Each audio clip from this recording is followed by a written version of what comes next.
Hello friends, Heidi here from Rain Country. God is good all the time, and I'm here today for another Monday This and That video where I can keep you more updated on various things going on, since the rest of my videos you see throughout the week could have been shot 4 or 5, maybe even as much as 6 weeks prior. So that's just a way I can stay ahead in case something happens and life gets too crazy, or something serious happens, like the year my mom passed away. I can take time off if I absolutely have to. And I just like to touch on various different things and give you announcements and answer questions that have come in. So let's get to the topics of today. And the first thing I want to talk about is I had a video come out recently about small changes equals big results, and then another video before that where I was talking about how you can do it. And I had somebody come in and say, well, they tried to make a loaf of bread or something once, and it was a big failure. So not everybody can do that.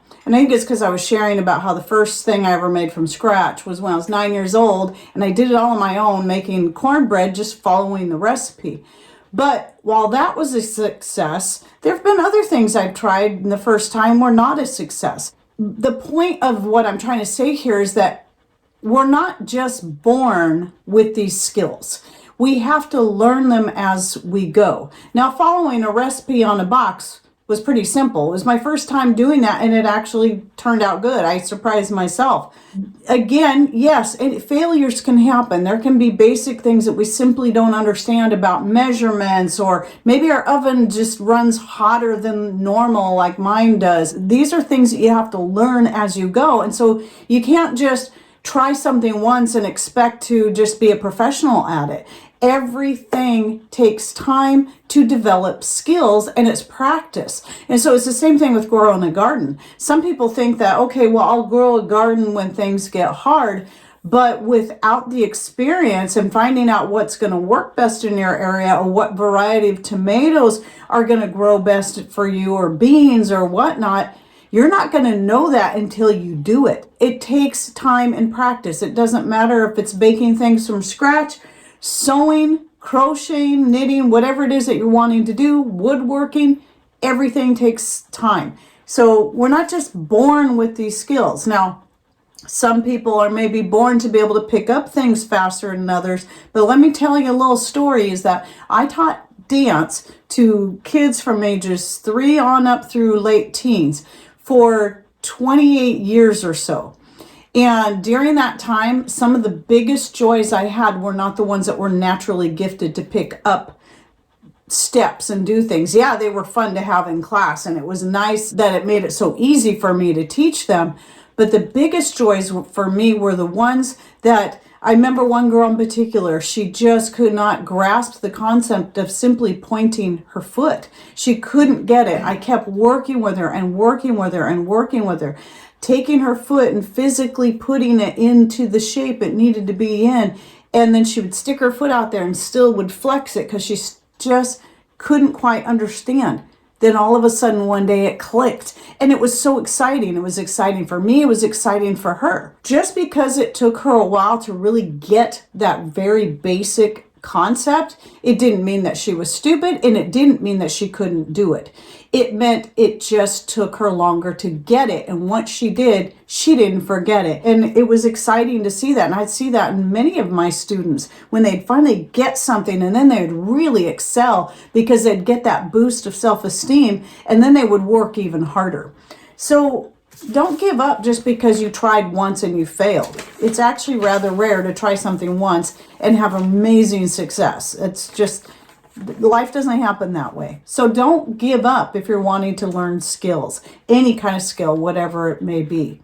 And then another little tip I wanted to say, I don't always think about this because as of yet, I still, even though I've been using the same brake bleeder brake bleeder pump for vacuum sealing jars for over 7 years now, I've never had to do this, but some people do. I don't know why it happens for some but not others, but I want to show you this little button here. It's very narrow and kind of sharp, but you just press it in. You can use something else to press it in. You do that if, as you're trying to vacuum seal, maybe you vacuum sealed several jars and it was fine, and then it all of a sudden got really hard and you couldn't get the needle to even move. You couldn't pump it at all. It's probably because you simply needed to release the pressure, and that's what that little teeny tiny button is for. It's the pressure release. So you just got to press that in. You might want to use something to press it in with, because it is kind of not very comfortable when you use your bare finger. And try that and see if that helps. Don't assume your brake bleeder doesn't work anymore or is broken. It might still work. You just might need to release the pressure in there. And then another thing I wanted to talk about, and that is about, well, YouTube is up to its more antics with my channel now. They haven't removed any more videos as of yet, nor any of my posts, but suddenly, several days ago, they have buried my content. Now, a lot of you shared with me on that post I put out recently. I tried to keep the post very simple, and I did that for a reason. I didn't go into a lot of detail, and because I knew what would happen if I did. I did mention that there were a lot of people not getting their notifications. So people who are relying only on notifications, but they're suddenly not getting them, are assuming I'm just not putting videos out, or they're just missing it and not thinking to go check. See, I never rely on notifications. If I have a channel I follow regularly, I don't rely on those. I always go to that channel to see if they have anything new. I look at my feed first. If I don't see anything from them, then I'll go to their channel to see if there's something there, because a lot of times those notifications won't go through. Now, I do realize some of you are still getting a lot of them, but it is quite clear a lot of people are not. But that's not the only thing that's happening. YouTube has been repeatedly unsubscribing, like one person in particular, over and over. Every time they come to my channel, they find they've been unsubscribed. And I believe just by looking at my analytics and this sudden drop, I was doing decently. I was, not on a big, huge, going up and up and up. I've just been kind of at this certain point and just kind of staying there. Well, all of a sudden, everything in my analytics has done this. My views, the subscriber gain, and my revenue, everything is dropping, because obviously if I'm not getting the views, I'm not getting the revenue. So you can look through there and they'll give you just a real brief explanation as to why your views are down. And one is they're saying that other sites, like it would be places like Facebook and anything outside of YouTube, I've gone down 57% in the amount of viewers that are coming in from other sources. So those places aren't doing that, but I believe YouTube is responsible for that too. They're preventing those places from promoting my videos, and then YouTube themselves is not promoting my videos anymore. That's how a lot of people find your channel and see stuff, or are reminded, oh, there's a video, especially if you're not getting notifications. Oh, she's got a new video out. I didn't know that. I'm going to go watch it. And that's from those recommendations off to the side. YouTube's not doing that right now. And they've just buried my stuff. And so it's obvious what's going on. And I do believe it has to do with a post I made over a month ago in regards to them removing a certain video. That post, it was probably in the over 7 years that I've had my channel, it was probably the most popular post that I've ever made. It was getting, for a month straight, I was getting constant comments over and over and over and over and over and over again, all day long for a month straight. That's rare. That hardly even happens on my videos, let alone a post. And then all of a sudden, no more comments. No more comments for days and days. And so I'm thinking, did they remove the post? I look, post is still there. But I'm also seeing the same happening with my videos. So the only people that are seeing my videos and watching them now and commenting are those that are either still getting their notifications or make it a point to check and see if I have any new videos out. Now I'm going to remind everyone, I still, and have been for over 7 years, am putting out 5 videos a week. That's Monday through Friday, every day. So if you're going a couple of days, you're not seeing anything show up from me, and it's not a Saturday or Sunday, then that means you're not getting your notification, or they're burying it so that you won't see it. And that's what's happening.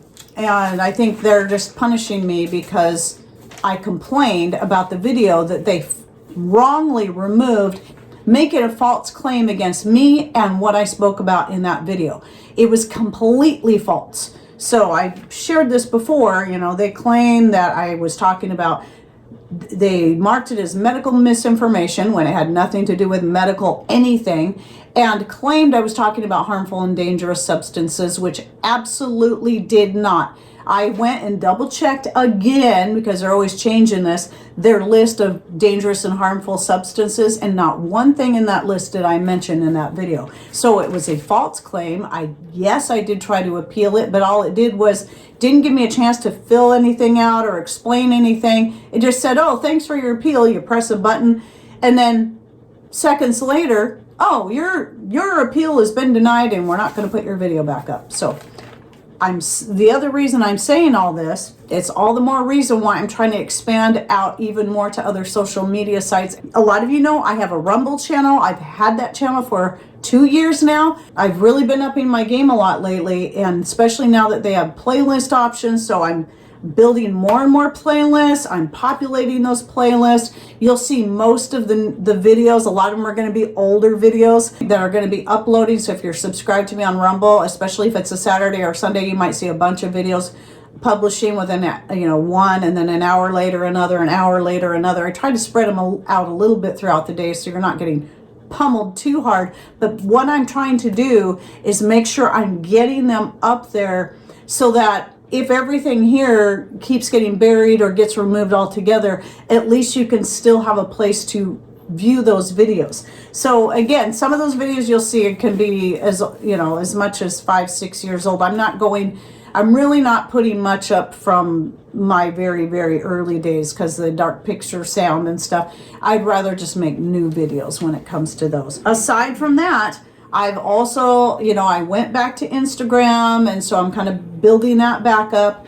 But I've always hated Twitter for years and years, hated it, and I never wanted to go back there. It was mostly about the layout. I felt the same way about Instagram, hated the layout, but both Instagram and Twitter, X in other words, have really changed their layout, and I like working with it better now. So I'm glad I checked them out again. But that's what I'm doing. I still have Facebook. I just hardly ever go in there, and that is reserved. The only reason I even keep my Facebook page open is only if I need to make very important announcements. And I want to make sure as many people see this stuff as possible, such as, hey everybody, they removed my YouTube channel, so here's where you can find me.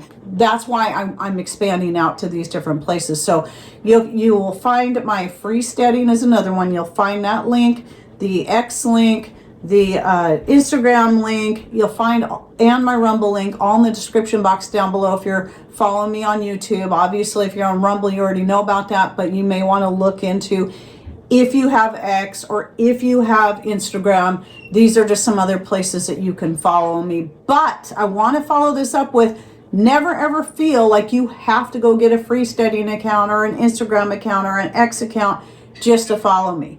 I'm only making sure I'm covering all the bases because everybody's in different places for different reasons. You know, some people like this place better, some like that better, some like that better. So I'm just wanting to make sure that I'm trying to reach as many people as possible, especially when this kind of stuff happens and YouTube is basically silencing me, so you can't see. Even if I make a community post, you may not see it because they're burying my stuff. And none of these places cost money. I never put my material behind a paywall.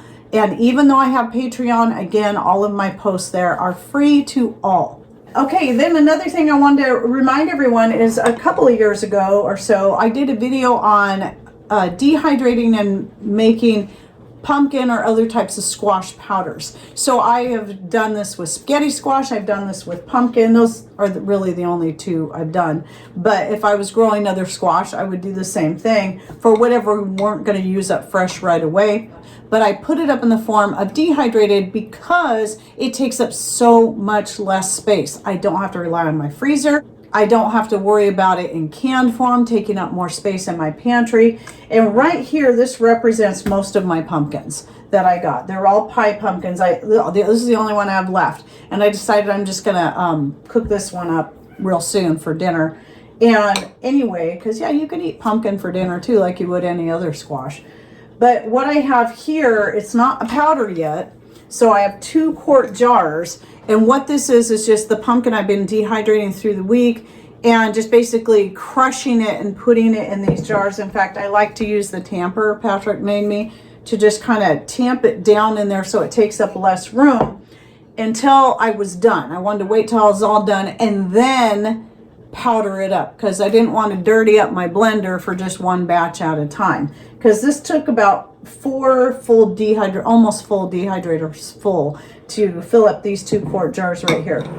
So today I'll be powdering that, and I'm hoping, I don't know if this will happen, but usually once you powder, it's going to take up even less room. So I'm hoping what I can do is even condense this down to 1-quart jar. So what I'll do is I'll put an update right here. I'll put a picture so you can see how small I was able to get it. And just to give you an idea of how little space doing something like that will take up in your pantry. Now, I'm not sure how many jars of pumpkin this would fill up if I left it as is and then canned it, but it would take quite a few, I'm certain. And then right here is my pumpkin powder from, I think from last year, but it could also be from the year before. But it's the one I'm currently working through, and I don't bother vacuum sealing it. I'm finding with the pumpkin powder and squash powder, I don't have to vacuum seal between every time. I only do that for when it's going back in storage and I don't know when I'm going to get to it. But if I'm working through it, I keep it as is. And so this is something I use for many different things. And and one of the things I do like to do sometimes is add a little bit to my coffee with some of my spices to get that nice little pumpkin flavor in there. And then if you want to really frou-frou it up, you can add some maple syrup and some half and half, or some of your homemade nut milk of whatever kind is your favorite. By the way, if you're vegan and you'd like to know how to make your own nut milks, and yes, I know it's not truly milk, it's just what we call it because it's a milk replacement. I have a whole series on vegan recipes. I show a bunch of different types of milks that you can make, dairy-free milks from Brazil nuts, hazelnuts, and more. And my 2 favorites are Brazil and hazelnut together, and the other one is pecan and cashew. And the pecan and cashew especially, you can use the pulp from that to make a real nice vegan cheese. And so that's pretty good. But I'm not vegan. I just do like every once in a while to do that. So anyway, you can check that out. I'll put that full playlist down below. Go check out my video I'll be linking to down below on making a pumpkin powder and its uses. You can use it for pies, you can use it for icings, you can use it for cookies, all kinds of stuff, even dips. And then the last thing is just a reminder of some collaborations coming up. So the next Rain Country subscriber photo collaboration that I'm going to start putting together is going to be the fermenting collaboration. I think I'm going to try to work on that at the end of January. So you're going to have plenty of time. You have till the end of January to get me your photos. And so all you got to do is take up to 3 photos of some of your favorite fermenting projects that you've done. Or if you already have the photos, you can use those. You don't have to go make something new, just take a photo. And it's anything is fermented. It can be sauerkraut, kimchi, wine, mead, vinegar, fermented salsa, or even a natural soda, because I have several videos on making homemade natural soda. I've made it with spruce tips and home pressed apple cider and even orange peels. I make sodas out of that, and it's fermented. It just only takes about 3 days. So any of those kind of things, it just takes some real nice, clear, clean photos that don't have too busy of a background. You can have nice things set up to make it look pretty. Just don't have it busy in the background. You don't want to lose focus on the subject matter of the photo. Just send those to me at raincountryhomestead@gmail.com and make sure you include the name that you want subscribed to your photo. And I'm just going to put a name. It can be your name. It could be a channel name, a blog name. I can't put all of it though, because I only have so much room to work with. So try to keep it as brief as possible. I won't be putting descriptions again of what the items are, because that again just takes far too long, because they are the most complicated videos to put together, but they are fun. I do enjoy doing them, and I enjoy the interaction and the encouragement it gives to each other when we share these things. Then the other thing is a reminder to keep sharing with me those natural healing testimonies. And again, that I'm not going to be gathering those from comments under videos. I'm only going to be taking those via email. So type out your testimony, send it to me at raincountryhomestead@gmail.com and title it Natural Healing Testimonies. And by the way, Fermenting Collaboration, title that Fermenting Collaboration. And then those will go in the folder. And if it is, and even if it's a topic that's taboo on YouTube, well, there's still Rumble. So I'll be doing, I've already had 2 or 3 different testimonies that we can no longer talk about on YouTube that I'll be putting in its own video that will only go on Rumble, so that, you know, there's still access to those there. So just another good reason to subscribe to me at Rumble, or at least if you don't want to subscribe, some people don't want to subscribe, it's still public, it's still free. You can simply save the link in your bookmarks and then just go check in every day to see if I've got anything new. You don't have to subscribe. A lot of people do that on YouTube. They don't want a YouTube account.